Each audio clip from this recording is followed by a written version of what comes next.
కేసీఆర్ కు నోటీసులు. సిద్దిపేట ఎమ్మెల్యే హరీష్ రావుకు సైతం. కాళేశ్వరం ఇష్యూలో త్వరలో జారీ చేసే అవకాశం. ప్రాజెక్టు అవకతవకలపై విచారణకు పిలిచే ఛాన్స్. ఇప్పటికే మాజీ ఐఏఎస్లు, కాంట్రాక్టర్లు, ప్రైవేటు వ్యక్తుల ఎంక్వైరీ. అన్నింటికీ గులాబీ బాసే కారణమంటూ వెల్లడి. రాష్ట్రానికి చేరుకున్న జస్టిస్ పినాకి చంద్రఘోష్.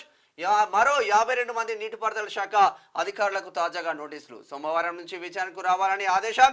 తుది దశకు చేరిన కమిషన్ విచారణ. నిజంగా మరి కర్మ కర్త క్రియ మొత్తం కేసీఆర్ అంట. మరి ఏం జరుగుతుందో చూద్దాం ఒకసారి. 3 బ్యారేజ్ల నిర్మాణ స్థలం, బ్యారేజీల్లో నీరు నిల్వ చేయడం, ప్రాజెక్టు డిజైన్లు, వాప్కో సంస్థకు నామినేషన్ పద్ధతిపై సర్వే పనులు ఇవ్వడం తదితర విషయాల్లో అప్పటి సీఎం కేసీఆర్ నిర్ణయాన్ని తాము ఫాలో అయ్యామని మా నీటిపారుదల శాఖ ఉన్నతాధికారులు కమిషన్ ముందు హాజరై ఇప్పటికే వాంగ్మూలం ఇచ్చారు. తాము వాటి డిజైన్లను ఖరారు చేయలేదని, కేసీఆర్ సూచనలకు అనుగుణంగానే వ్యవహరించాల్సి వచ్చిందని స్పష్టం చేశారు. కేసీఆర్ నిర్ణయాన్ని తాము ప్రశ్నించే స్థాయిలో లేకపోవడంతో వాటిని ఫాలో కావాల్సి వచ్చిందని స్పష్టం చేసి వాళ్ళు ఏం చేస్తారు? అన్నింటికీ గులాబీ బాసే కారణం అంటూ వెల్లడి. రాష్ట్రానికి చేరుకున్న జస్టిస్ పినాకి చంద్రఘోష్. ఇక స్పీకర్ నిర్ణయమే ఫైనల్. ఇక ఫిరాయింపు ఎమ్మెల్యేలపై విచక్షణ అధికారం ఆయనదే.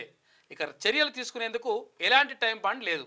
సింగిల్ బెంచ్ తీర్పును కొట్టేసిన డివిజన్ బెంచ్. హైకోర్టు తీర్పుతో పార్టీ మారిన ఎమ్మెల్యేలకు ఊరట లభించింది. సప్పుడేక మన సల్లా కూర్చున్నారు ఇప్పుడు వీళ్ళు. జోష్ లో కాంగ్రెస్, షాక్ లో బీఆర్ఎస్.